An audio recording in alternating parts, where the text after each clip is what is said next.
Okay, this section, section 5.3, and the next section are both going to be about the same thing. So we're going to be talking about a log function.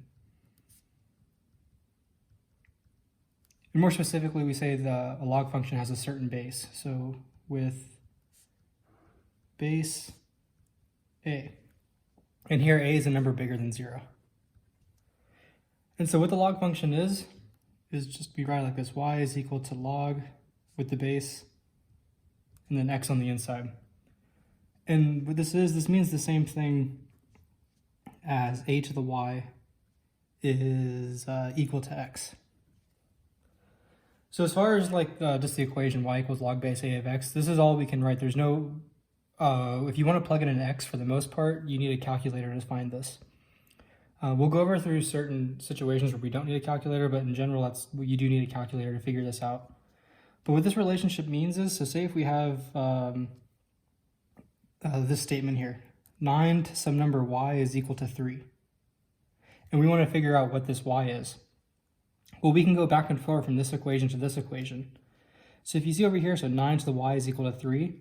So here our a is our 9. So this 9 is equal to a. This x is this 3. X is equal to 3. Well, this y, we don't know what it is. That's what we're looking for. So y is equal to question mark.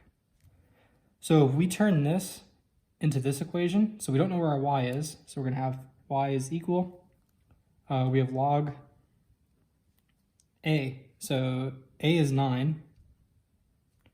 And then x is 3. So if you were to plug this into a calculator, log base 9 of 3, you're going to get 1/2. So what this tells us is when we're trying to solve this equation right here for y, so we have 9 to the y is equal to 3, well, we could turn this equation back into this, and that tells us y is equal to this number, and if we plugged it into a calculator, we're going to get 1/2. So that's what this relationship means. So say if we have something like this, well, we're able to find what this y is. That's just like a quick example. We'll go over these in more detail later in this video. But the log, so let's talk about a couple of properties. So there's going to be some properties from this section that we'll go over, and then also in the next section. Properties.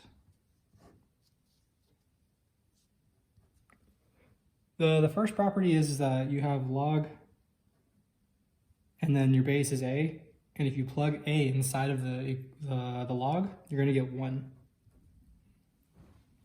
The next property that we'll be using in this section, so log any base, and say if the inside can be written as some number raised to another number. It's like b to the c. So this power can go into the front, so we can write this as c log base a of b. The next little property that we'll go over is going to be the domain of log. So if we have log base a of x, the domain is going to be x bigger than 0, or 0 to infinity. So what this is saying is that for the domain of the log and everything in the inside, it has to be bigger than 0. So if you remember, like with the square root, the domain of this is x is bigger than or equal to 0, meaning that we can only plug in numbers here that are 0 or bigger. For log, we can only plug in numbers that are strictly bigger than 0. So we couldn't plug in 0 inside of a log or anything negative. And the fourth one is this is just sort of a notation thing. If we have a log, and this e is the same e from the last video. If the base of the log is e, we would write this as natural log of x. So if you see ln of x, that just means log and your base is e. And then the last thing, if we have log and the base is 10, we can just write log of x. So this means the same thing. If you see log of x with no number, that means that the base is actually 10. Okay, so let's use these properties to go through a series of examples. So the first thing we want to do, we're going to do several of these. Is going to be simplify without, this is what the directions will say. So simplify without using a calculator.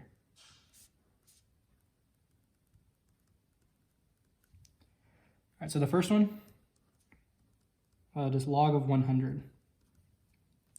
So before we do this, let's go through like sort of like the general rules on how to do these type of problems that we're going to be doing. So we want to simplify something that's going to be of this form: log base a, and inside there's just going to be some number, and we're going to want to simplify this.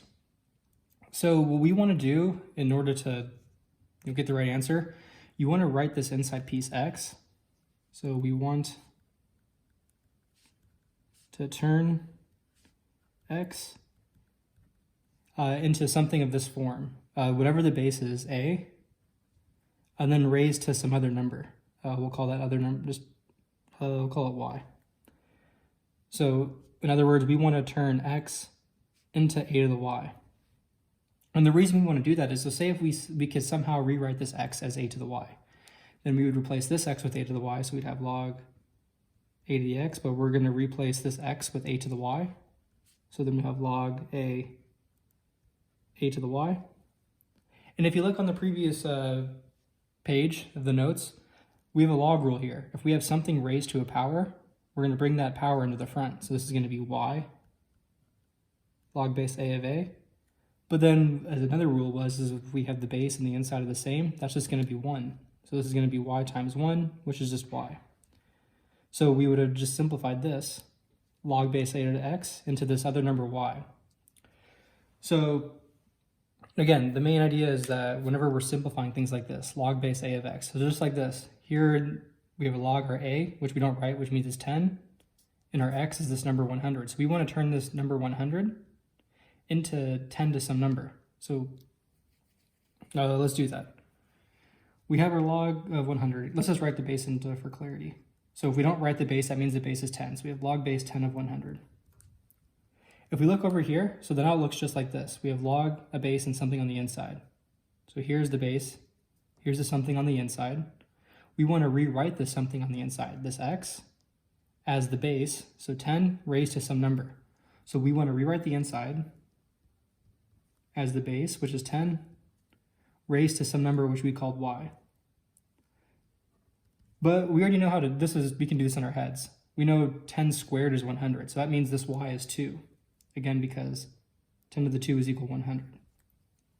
So we can rewrite 100 as 10 to the 2. And that's exactly what this thing is over here. So we wrote the inside as the base raised to a number. So we're going to rewrite our inside, the 100, as the base raised to a number. The inside as the base, which is 10, raised to the 2. So then we're going to have log base 10 of 100. We're going to rewrite that as log base 10. And so instead of writing 100, we're going to write this, 10 to the 2. And then when we ever have a power on the inside, that power goes to the front. So this is going to be 2 log base 10 of 10. But here the base and the inside are the same, so this is going to be 2. 2 times 1, but 2 times 1 is 2. So then what we found is that log base of 100, log base 10 of 100 is equal to 2.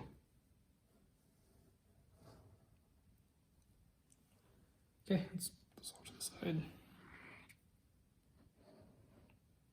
Let's do another example like that. How about log base 3 of 27. So we want to follow the same procedures we did last time. We want to somehow rewrite the inside as the base raised to a number. So we want to write this inside, 27, as the base, 3, raised to some number y. So we just want to figure out what this number y is. But again, we can do this in our heads. We know that y is going to be 3 here. Again, we know that because 3 to the third power is equal to 27. 3 times 3 is 9, and then 3 times 3 is 9, 9 times 3 is 27. So we can rewrite this inside as 3 to the third power. So this is going to turn into log base 3, and we're going to rewrite 27 as 3 to the 3. So now we're going to use all those rules again. This 3 is going to go to the front. And now the base and the inside are the same thing, so this is just going to be 1. So we have 3 times 1. But 3 times 1 is just 3. So log base 3 of 27 is equal to 3. Okay, let's do another example. The next one, log base 5 of 1 over 125. So again, the same thing is going to apply here. We want to write this inside 1 over 125 as the base, then raised to some number. So we have to figure out what this number is. So one thing we do know is that, well, 125, that's equal to 5 to the third power, since 5 times 5 times 5 is 125. But we want to know what 1 over 25 is. So 5 to what power is 1 over 25? Well, a 5 to 3 is going to be 1 over 25. Then 1 over 125 is going to be 5 to the minus 3. Since minus numbers, or the minus exponents, just bring something from the top into the bottom. So again, if we wanted to, since we know 5 to the 3 is 125, well then 5 to the minus 3, that's going to be 1 over 5 to the 3, which is going to be 1 over 25, or 125. So then we can rewrite this inside piece, 1 over 125, as 5 to the minus 3. So this is going to be log base 5, 5 to the minus 3. Now, just like before, this minus 3 goes into the front.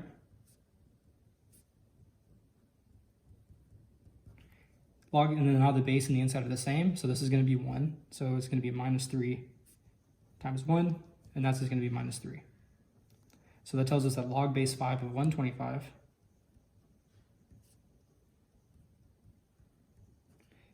is equal to minus 3.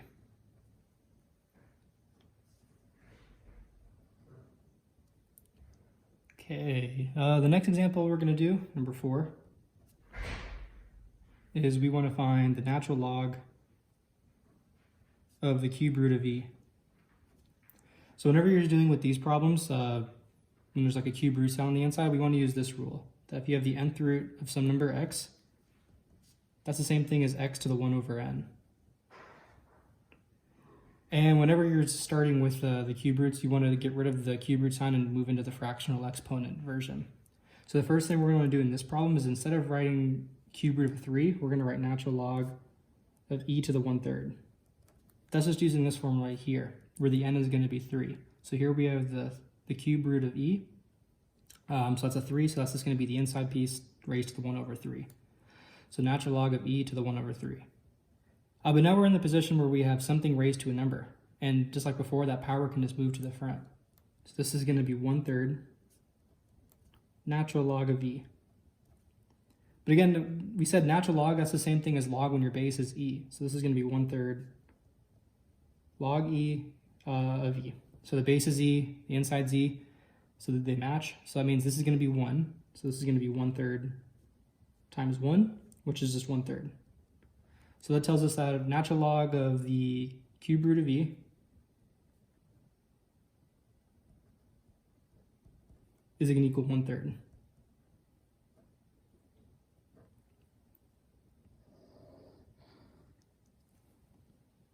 Okay, so let's go over the last example like this. So in the next one, we have log base 64, and then 4 on the inside. Okay, so just like always, we want to rewrite this inside piece, 4, as 64 raised to some number. That's what we want to turn our 64 in, raised to some number. So one thing that we know from this problem, well,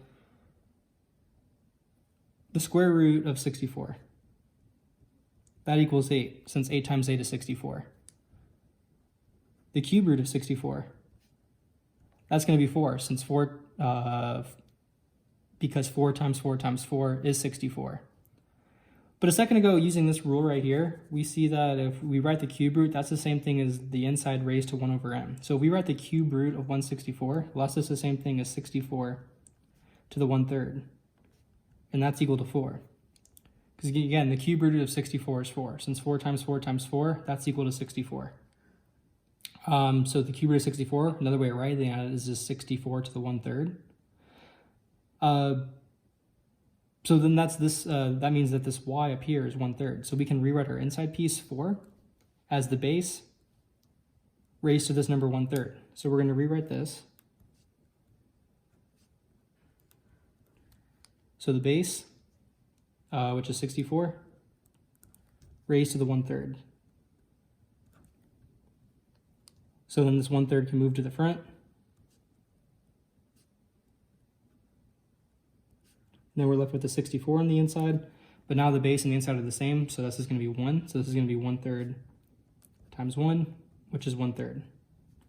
So then we get log base 64 of 4 is equal to 1/3.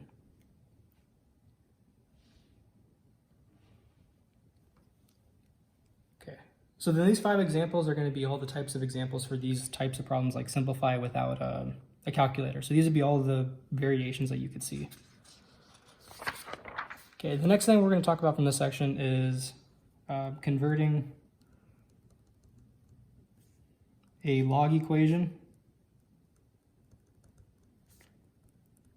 into, converting, that's fine. Okay, converting a log equation into an exponential equation.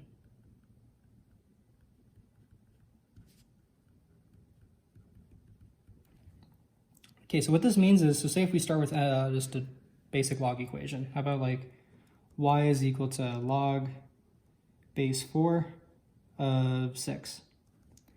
And we want to convert this into an exponential equation. So basically all you do here, well, we can use the what's it called, the equation we wrote on the first page, that if we have y is equal to log base a of x, this is the same thing as a to the y is equal to x. So this side right here, this is the log equation. And then this side right here, this is the exponential equation. So, and remember these are the same thing. So if we want to convert a log equation into an exponential equation, we're going from this side to this side. If we want to convert an exponential equation into a log equation, we're going from this side into this side. So these directions say we want to convert a log equation into an exponential equation. So we want to convert this side into this side. So all we want to do is we have these numbers here, this one, and that one, which correspond to this one, and this one, and we'll plug them into the right spot on the right-hand side. So the number right here, this y, that's going to be written on this side as the base raised to that number. So here's our base, which is 4. So we're going to write 4 to the y, which is this piece right here. So your base goes here, this number goes on the power of it, then you write the equal sign, and on the right-hand side, you're going to have x, which is the thing on the inside of the log. So the inside of our log is 6, so we're going to put a 6 here. So this one turns into this. Let's do another one like that. So say if we have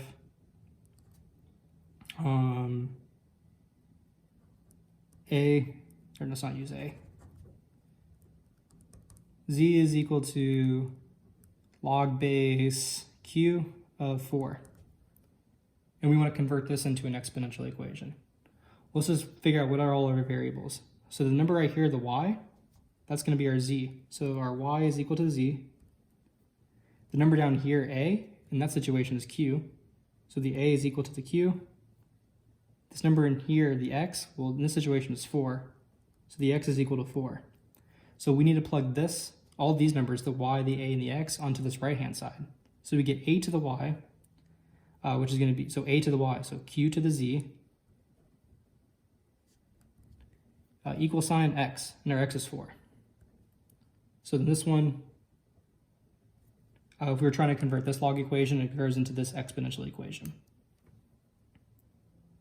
Let's just do one more. So say if we have, how about 2 is equal to log base 3 of t. Okay, we want to convert this into an exponential equation. Well, again, so here, the y, that's going to be 2. So our y is equal to 2. Our a, that's 3. So our a is equal to 3. And this inside piece, x, that's going to be t. So our x is equal to t. Now we're just going to plug everything into this equation over here. So a to the y, which is going to be 3 to the 2, is equal to x. X is t. And this, well, 3 to the 2 is 9, so 9 is equal to t. So this log equation gets turned into this exponential equation over here. Okay, so the next thing we're going to do now is just go in the backwards direction. So we just went from log into exponential, so now we're going to go from exponential into log. Again, using the same equation up here, but now moving from this side into this side. So say if we have, this is an exponential equation, 27 to the 1/3 is equal to 3. Okay, then let's figure out what are our letters. What's our a, our y, and our x? Well, the a, that's 27. This y, that's 1/3. And this x, that's 3. So now let's put all of this a, the y, and the x into the log equation. Well, we have y is equal to, so 1/3 is equal to log base a, well, a is 27, so log base 27. And then the inside piece is x, so 3. Okay, so then this exponential equation gets turned into this log equation. Okay, let's do another one. So say if we have about 3 to the t is equal to x, or let's use z. And we want to turn this into a log equation. Okay, so now let's figure out what our letters are again. So 3 to the t, that's a to the y. So our a is 3. This y up here, that's t. And then this x, that's going to be z. So now we need to put this a, y, and x into the log form over here. So we have y is equal to, so t is equal to log base a, so log base 3.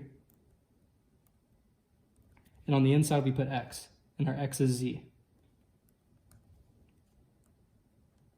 So this exponential equation gets turned into this log equation. Okay, let's move on to the next topic from this.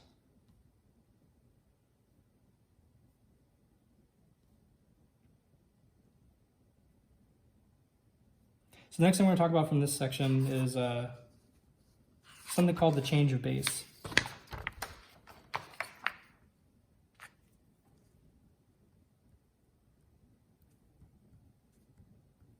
So I said at the beginning of this lecture, say if you want to calculate something like log base 3 of 8. This is a bad example. Log base 3 of 11. So for an example like this, you can't use any of these properties that we did. So like you couldn't use the techniques that we did from the first example and then simplify this and then figure out what this is without using a calculator. But in general, so if you look at a calculator, you only have 2 buttons on there. And the 2 buttons either just say log or they say natural log. And we said a second ago log, that just means log base 10. And then natural log, that just means log base e. So if you want to find log base 3 of 11, they're on a calculator for the most part, there is no log base 3 button. So in order to find something like this by using a calculator, you have to use this formula.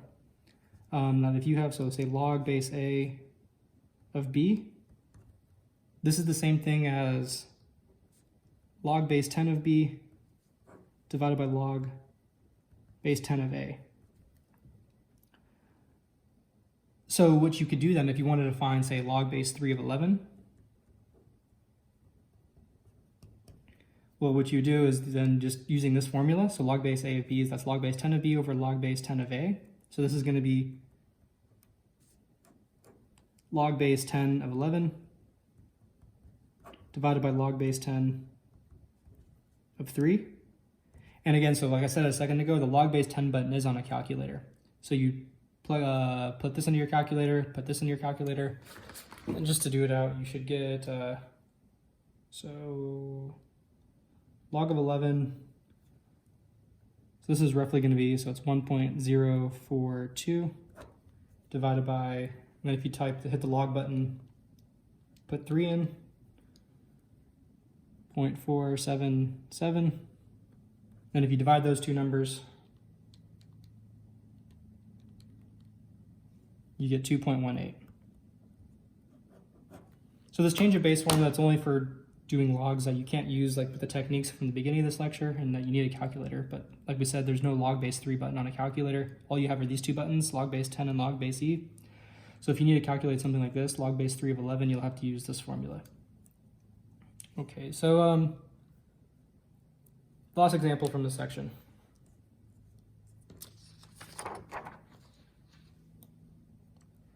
We'll talk about the graph of the log.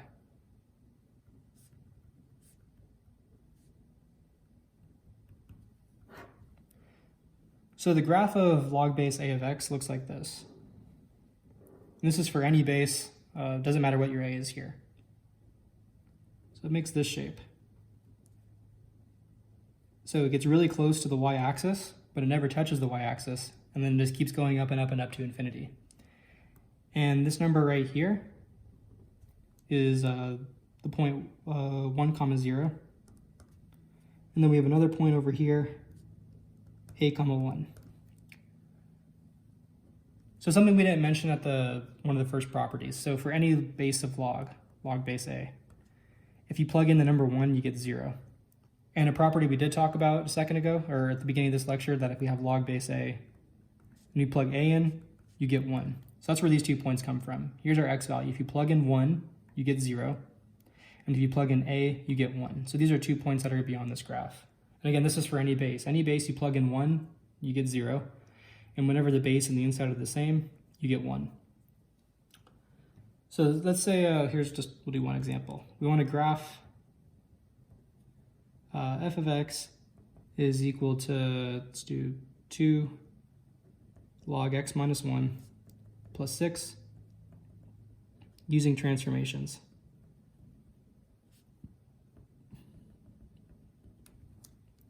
So if we want to graph this using transformations, just like always, we're going to find the parent function and then figure out each of the transformations.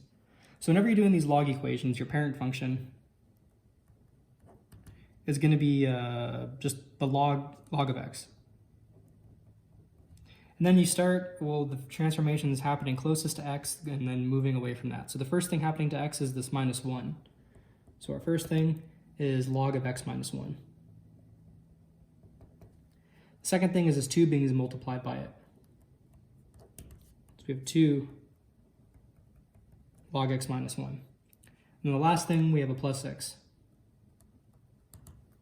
So 2 log x minus 1 plus 6. So just like always now, we start with the graph of log of x, then we move log of x minus 1, 2 log of x minus 1, and then this one. And like we said a second ago, whenever the base isn't written, that means our base is 10. So let's write that again. So remember, when we have this log, that means log base 10. So let's start with the graph of the parent function. So regardless of the base, the graph always looks like this shape. And we always have this point right here, which is 1, 0. And if you look up here, we always have the base, so a, 1. But here, in this situation, the base is 10. So we're going to have this point, 10, 1. That's just this point right here. The base in our situation is 10, and you see the point 10, 1. Okay, here's log of x. So let's move on to the next one, log of x minus 1. So here, we have a minus 1 directly to the x. And we know whenever that's the case, that means we shift everything over to the right 1 unit. So this whole graph is going to move over to the right 1 unit, meaning we're going to add 1 to all of our x values. So this point gets moved over to the right, so it's going to be 2, 0. This point gets moved over to the right, so it's going to be 11, 1. And then we draw the same shape. But also, we need to take in consideration is that instead of now this graph getting really close to the y-axis, that's going to get moved over 1 time. So now it's going to get really close to this line over here at 1. So the graph's going to look like this. So Again, so here's the y-axis, here's the x-axis. Before, this graph got really close to the y-axis, but we shift everything over to the right one. So now not getting over close to the y-axis, we're getting really close to this line right here, x equals 1. So the vertical line going through x equals 1. Okay, so here's log of x minus 1 in this graph. Now let's move on to the next one, 2 log of x minus 1.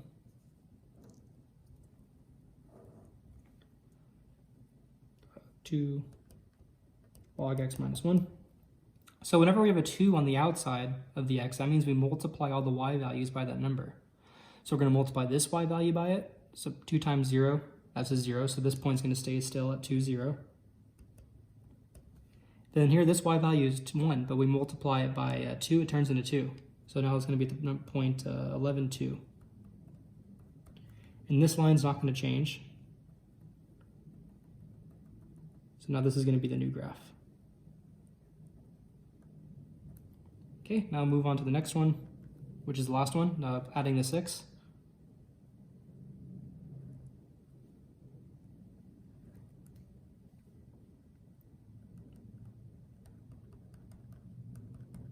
Okay, so whenever we add a 6 onto the outside, that means we add that number to all of our y's. So here this y is 0, we add 6 to it, now it's going to be at 2, 6. Add 6 to this one, it's going to turn into 7, so we have the 11, 7. And this line's not going to change, still goes through 1. And then we connect these dots. So in general, the only time that this line's going to change is only when you are doing stuff directly to the x. So like subtracting to the x or multiplying to the x.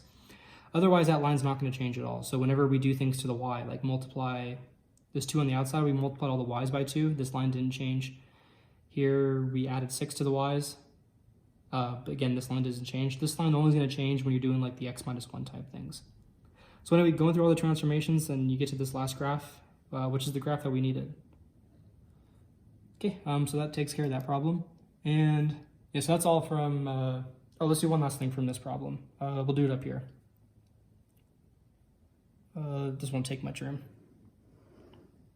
So we want to find now, let's do the domain of f of x is equal to 2 log x minus 1 plus 6. So the function we just graphed, let's find the domain of that. And so we know that just in general that the domain for any log, that means the inside piece has to be bigger than or equal to 0.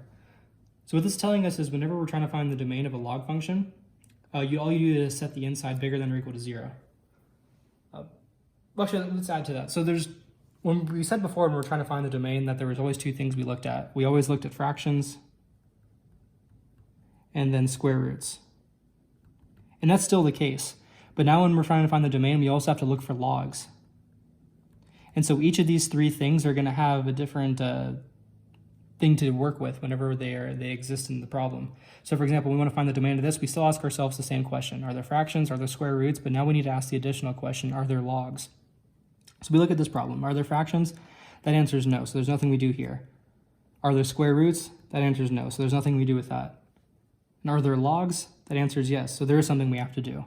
So whenever we have a log, the inside has to be bigger than or equal to 0. So now the inside of this log, that's x minus 1. So x minus 1 needs to be bigger than or equal to 0. And if we just add this 1 over, that means x has to be bigger than 1. So on a number line, here's 1, put a circle on it. X has to be bigger than 1, so we shade to the right. Okay, so then in an interval, that's going to be 1 to infinity. So again, whenever you're finding the domain, you still ask yourself these 2 questions. Are there fractions and are there square roots? Remember, so when there's fractions, you can't have the bottom be 0. When there's square roots, the inside has to be bigger than or equal to 0. And now when you have logs, you need to make sure the inside of the log is strictly bigger than 0. In this situation, there's no fractions, so there's nothing to do with that. There's no square roots, so there's nothing to do with that. But we do have a log. And whenever we have a log, the inside has to be bigger than 0. So we set our inside, x minus 1, to be bigger than 0, and we get x has to be bigger than 1. So we put that onto a number line, and then put this into an interval. Okay, so that takes care of this section.